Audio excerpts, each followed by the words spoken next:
Hare Krishna, Hare Krishna, Krishna Krishna, Hare Hare, Hare Rama, Hare Rama, Rama Rama, Hare Hare, Hare Krishna, Hare Krishna, Krishna Krishna, Hare Hare, हरे कृष्णा। तो आप सभी का स्वागत है। जामयि पश्यति तस्याहं न प्रणश्यामि स च मे न प्रणश्यति। अनुवाद। जो मुझे सर्वत्र देखता है, सब कुछ मुझ में ही देखता है, उसके लिए न तो मैं कभी अदृश्य होता हूँ और न वह मेरे लिए अदृश्य होता है। तात्पर्य। कृष्ण भावना भावित व्यक्ति भगवान कृष्ण को सर्वत्र देखता है और सारी वस्तुओं को कृष्ण में देखता है। ऐसा व्यक्ति भले ही प्रकृति की पृथक पृथक अभिव्यक्तियों को देखता प्रतीत हो, किंतु वह प्रत्येक दशा में इस कृष्ण भावनामृत से अवगत रहता है कि प्रत्येक वस्तु कृष्ण की शक्ति का शक्ति की अभिव्यक्ति। मूल सिद्धांत यही है कि कृष्ण के बिना कोई अस्तित्व। कृष्ण से इस अर्थ में एक रूप हो जाता है कि उसके लिए कृष्ण ही सब कुछ हो जाते हैं और भक्त प्रेम में कृष्ण से पूरित होता है। आत्म विनाश है। भक्त कभी भी ऐसी विपदा नहीं उठाता।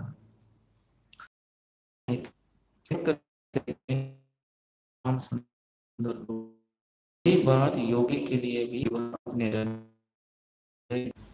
स्पेशल एपिसोड हुई है ना। वैसे तो भगवत गीता के हर एक सर्वोत्तम ही है। हर एक श्लोक पढ़ते तो हमको भगवान है ना? ये भगवान के सौंदर्य है, भगवान का इस प्रकार से सुंदरता है। सौंदर्य है भगवान का इस प्रकार से सुंदरता है, भगवान सुंदर करने लगता है वास्तव में, है ना। तो यहाँ पे बहुत ही आ, प्यारे तरीके से भगवान बताते हैं। मतलब ऐसे, जो मुझे सर्वत्र देखता है और सब कुछ मुझ में देखता है, उसके लिए न तो मैं कभी अदृश्य होता हूँ और न क्या गलत है, जीवन में क्या करना चाहिए, क्या नहीं करना चाहिए, है ना, क्या नहीं करना चाहिए, है ना, कौन सी चीजें सही है कौन सी चीजें गलत है, तो सोचता रहता है। अब अगर के माता पिता भक्त नहीं है, उसके जीवन में ये प्रश्न बार बार उठता है कि मैं कभी किसी का अहित नहीं करता, मैं कभी किसी के बारे में बुरा नहीं सोचता, है ना? अच्छे लोगों के साथ बुरा क्यों होता है फिर। तो जीवन में हर बार उनको ये क्वेश्चन पड़ता है, मेरे साथ क्यों हो रहा है ये।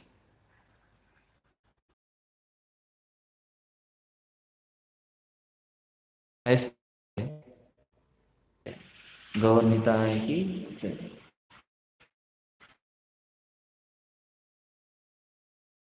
भगवान की जय, शील प्रभुपाद की जय। तो ये क्वेश्चन उनको पड़ता रहता है, ऐसा क्यों होता है, क्यों हो रहा है ऐसा, है ना, क्या कहाँ पे कमी। एक व्यक्ति एक बताता है, दूसरा व्यक्ति दूसरा बताता है, तीसरा व्यक्ति, जितने ज्यादा लोगों की सुनेंगे उतने ज्यादा कंफ्यूजन में चले जाते हैं, है ना। कपड़े लेने में अगर आप दो पूछते हैं हमारे लिए क्या अलग अलग राय देते हैं, फिर हम कंफ्यूज हो जाते हैं। फिर तो पहले ये कंफ्यूजन होता है। दूसरा क्या होता है, फियर होता है, फियर, डर। अगर किसी व्यक्ति के पास सही ज्ञान नहीं है तो उसको डर लगता है कुछ बिगड़ ना जाए, जीवन में भविष्य में कैसे होगा, है ना। मुझे जॉब लगेगा क्या, मेरे बेटों को जॉब लगेगा क्या, अंतम कैसे चलेगा, ऐसा कुछ ना कुछ चलता रहता है दिमाग में हमेशा ना, डर आते रहता है ना। और व्यक्ति फिर अपना जो भी उसके पास दिमाग है 1.5 किलो का, जो और जिसके अंदर इंफॉर्मेशन भरी पड़ी है, माता पिता भाई बहन शेजारी पाजारी खलचे वरचे डावे करचे जो करके, है ना, आजू बाजू के लोग इसको समझाते हैं क्या सही है क्या गलत है, फिर उसके जो भी उसका अंडरस्टैंडिंग रहेगा उसके हिसाब से सोल्यूशन निकालने का प्रयास करता है और फिर कंफ्यूजन में चला जाता है। जैसे भगवत गीता में अर्जुन कंफ्यूजन में चले गए कि क्या सही है क्या गलत है उसमें, और उनको लगने लगा कि मैं अगर इनको मारूंगा तो कैसे होगा मेरा, है ना, क्या होगा मेरा, ठीक है, कैसे कर सकता हूँ मैं, ऐसे उनको लगने लगा, ऐसा वास्तव में लगने लगा। और वो 4-5 रीजन भी देते हैं कि तगड़े तगड़े कि क्यों नहीं करना चाहिए युद्ध, भगवान को समझा रहे कि क्यों युद्ध नहीं करना चाहिए ऐसे। तो फिर भगवान को बताना पड़ता है, न त्वेवा हम जातु न सम न त्वम जयने आदिपा न चैव न भविष्यामि सर्वम है ना। देखो अर्जुन, तुम पहले भी थे अब भी हो आगे भी रहोगे, मैं भी पहले भी था अब भी हूं आगे भी रहूंगा, ये सारे लोग पहले भी थे अब भी है आगे भी रहेंगे ऐसे। तो हम लोगों को चीजें समझ में नहीं आती, अर्जुन को भी समझ में नहीं आई, भगवान के दूसरे अध्याय में भगवान बता रहे थे, तो फिर पूरा भगवत गीता उनको समझाना पड़ा, मतलब हम लोगों के लिए भी मिलो, ठीक है, हमारे लिए है एक्चुअली, ठीक है, अर्जुन को निमित्त मात्र है अर्जुन जी तो, ठीक है। तो जब बहुत सारा नॉलेज लेते हैं तो कभी कभार अगर सही ढंग से नहीं पता है हमें तो हम कंफ्यूज हो जाते हैं, डर जाते हैं, है ना, समझ में नहीं आता क्या करना है क्या नहीं करना है, कैसे करना होता है क्या होता है वस्तु आगे बढ़ते रहते हैं, बताते हैं, तो भगवान वहां पे एलिमेंट्री एनालिसिस बताते हैं, है ना। You are not this body you are spirit soul, हम शरीर नहीं, हम कौन है, आवाज नहीं आ रहा है, हम शरीर नहीं हम कौन है, पक्का, ठीक है, नहीं कभी कभी हम शरीर नहीं और नहीं, हम कौन है, आत्मा। और आत्मा का स्वभाव क्या है, जीव का स्वभाव क्या है, जीवेर स्वरूपेर, जीवेर स्वरूपेर कृष्णेर नित्यदास, सही है। और हमारे जीवन के सारे कार्य करते हैं भगवान कृष्ण की सेवा में रहते हैं, शरीर की सेवा में कार्य, हमको सब पता है है ना। और फिर बोलते हैं कि हमारे जीवन में तकलीफें क्यों आ रही है, समझ रहे हैं? चीजें क्यों सही नहीं हो रही है। तो फिर एक बहुत सुंदर सी चीज आती है हमारे जीवन में, ये होता है भौतिक जीवन, ये होता है आध्यात्मिक जीवन, थोड़ा बहुत ज्ञान प्राप्त करने के बाद, है ना।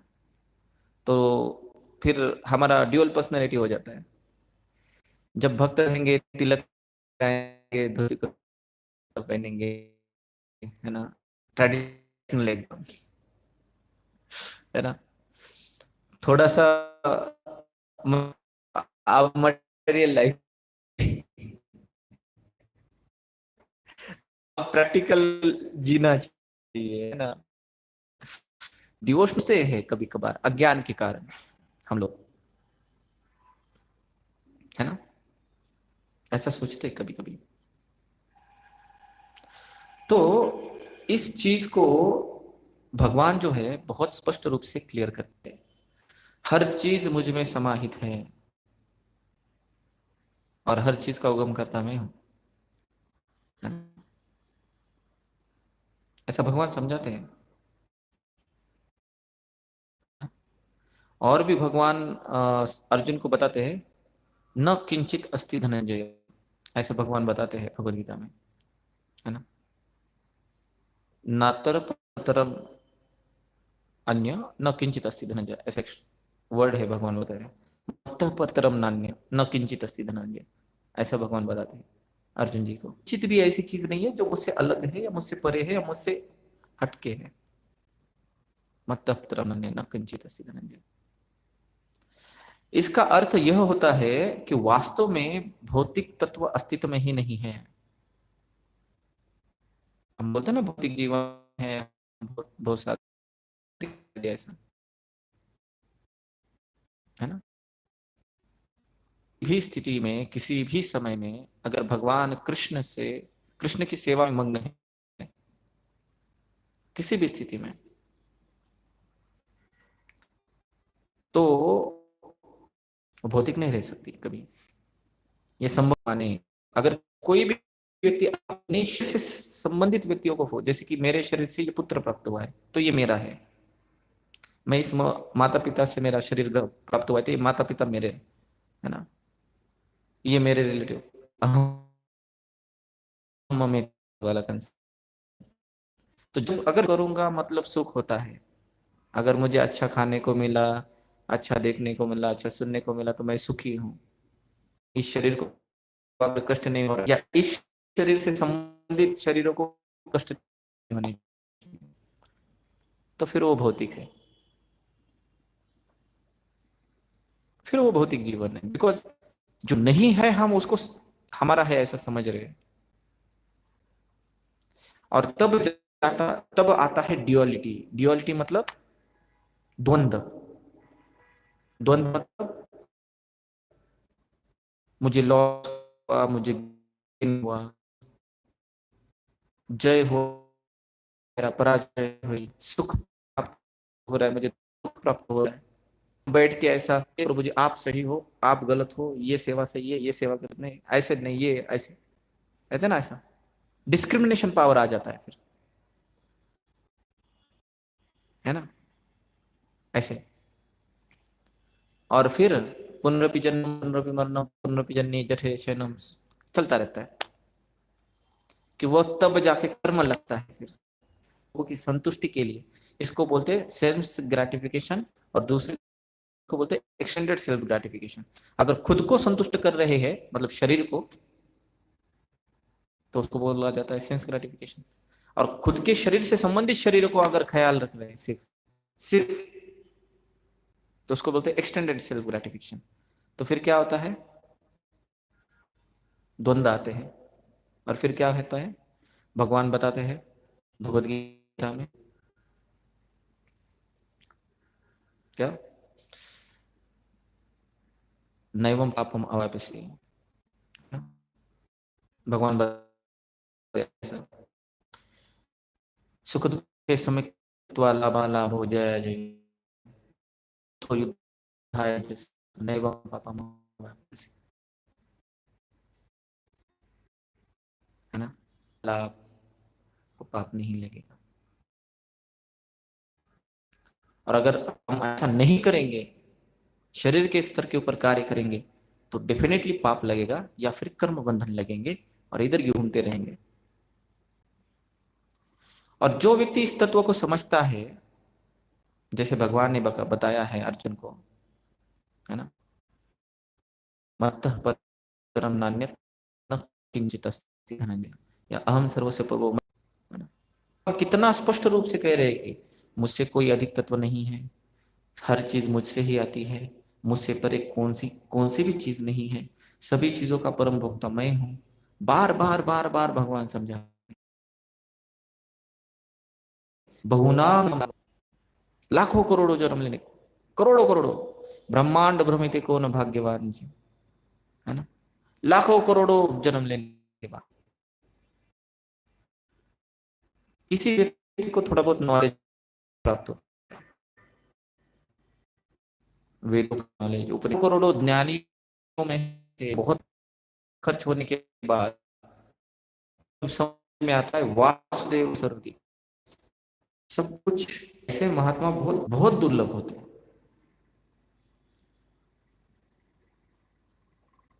है ना।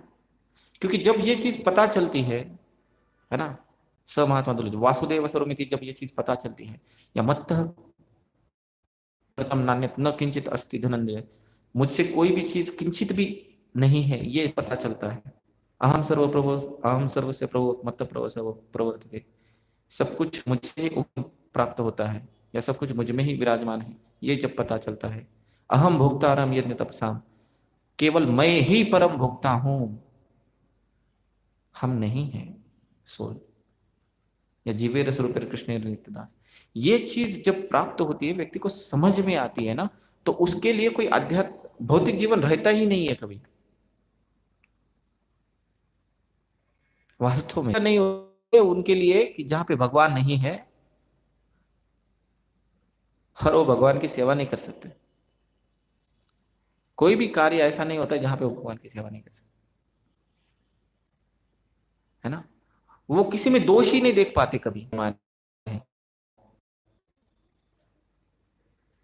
क्योंकि भगवान बता रहे हैं ऐसा जो व्यक्ति होता है और सब कुछ मुझ में दिखता है, तो उसको ऐसे दिव्य पुरुषों के बारे में, है ना,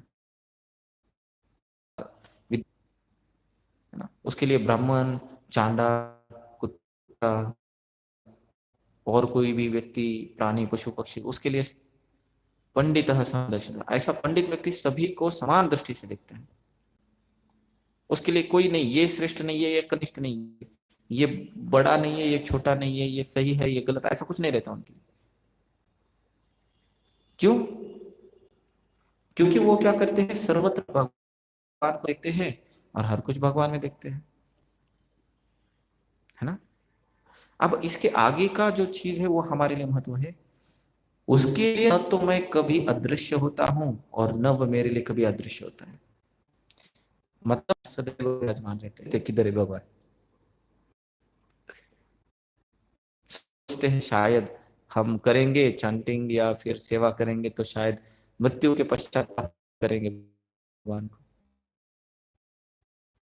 ऐसा।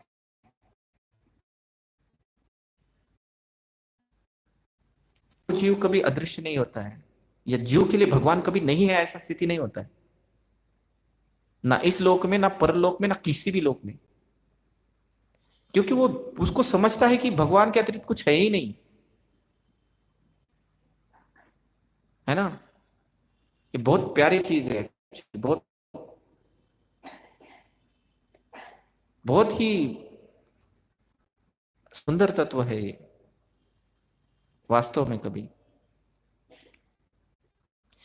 और जिसके पास भगवान है, सूर्योदय सर्वभूतानाम, जिसको पता है मेरे सबसे बेस्ट फ्रेंड भगवान है, तो उसको कौन सा चिंता होगा कभी, उनको कौन सी इंद्रिय तृप्ति करने की इच्छा होगी, वो कौन सी इच्छा को प्रदर्शित करेगा कभी जीवन में कभी, है ना। ये संभव नहीं है, होगा नहीं। भगवान कृष्ण को संतुष्ट करने के अतिरिक्त तो उसके जीवन का अन्य कोई भी कभी नहीं रहेगा, और उसके ऐसा नहीं होगा है ना, ऐसा कभी नहीं होता है। जैसे हम आपको देख रहे हैं, आप हमें देख पा रहे हैं, वैसे वह पूर्ण रूप से भगवान को पूर्ण रूप से देखते हैं हमेशा। शायद हम लोगों के लिए रहेगा कि भगवान जो है वो काष्ठ की मूर्ति है, पत्थरों की मूर्ति होगी, शायद हमारे लिए टेम्पल, शायद हमारे लिए चीजें, पर ऐसे व्यक्ति के लिए ऐसा स्थिति नहीं होता है। इसलिए भगवान, इसलिए ब्रह्मा जी जो होते हैं वो बताते हैं, प्रेमांजन चरित्र निभक्ति विलोचने न संत सदैव हृदयेषु विलोकयन्ति यश्याम सुंदरम चिंत्य गुण रूप स्वरूपम गोविंदमादि पुरुषम तमहं भजामि।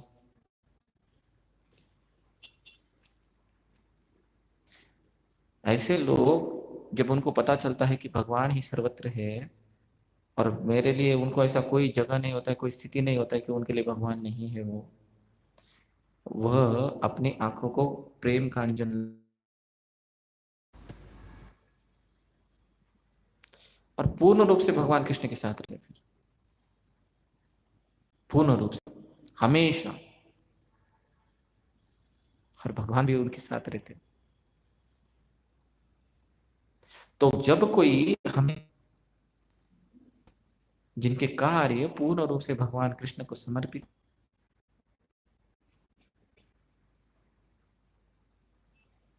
कि उनके जीवन में अतिरिक्त तो कोई नहीं है। इस बात को हमें समझना चाहिए कि उसके साथ सदैव भगवान विराजमान है। जैसे हवा हमको दिखती है क्या? किसको दिखती है हवा यहाँ पे? नहीं दिखती ना, पर है हवा यहाँ पे। हम जिंदा है तो हमने इसे समझना चाहिए कि है। इंटेलिजेंस से समझ सकते कि यहाँ पे हवा है। देख सकते हैं क्या? नहीं। वैसे अगर ऐसा कोई व्यक्ति है, ऐसा कोई भक्त है, ऐसा कोई योगी है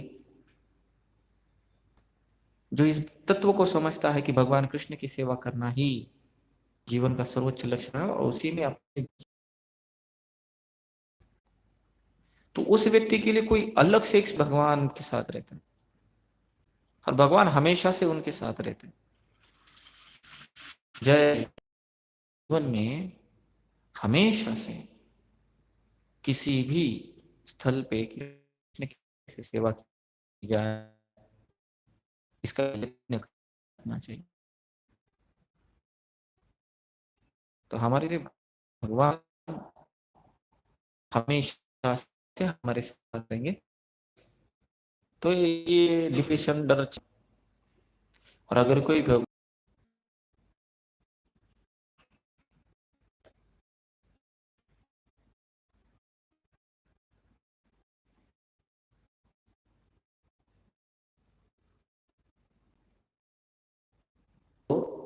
से कहा जाता है, हिज होलीनेस राधानाथ स्वामी महाराज कहते हैं, भगवान पूर्ण पुरुषोत्तम भगवान कृष्ण होंगे, हो सकते हैं, आगे जाके मिलेंगे,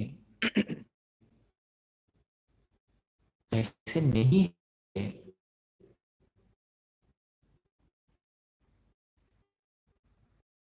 ऐसा नहीं है। बस सवाल है कि कब हमारा चित्त जो है वो शुद्ध हो जाएगा और हम उनको वास्तव में देख पाएंगे, जैसे योग देख पाते हैं। इसके लिए, है ना, ये सुख दुख से परे हो जाएंगे और केवल और केवल जीवन में एक ही कार्य करेंगे कि कैसे हम कृष्ण को और गुरु को संतुष्ट कर सकते हैं, उसके लिए कुछ नहीं सोचेंगे। ठीक है।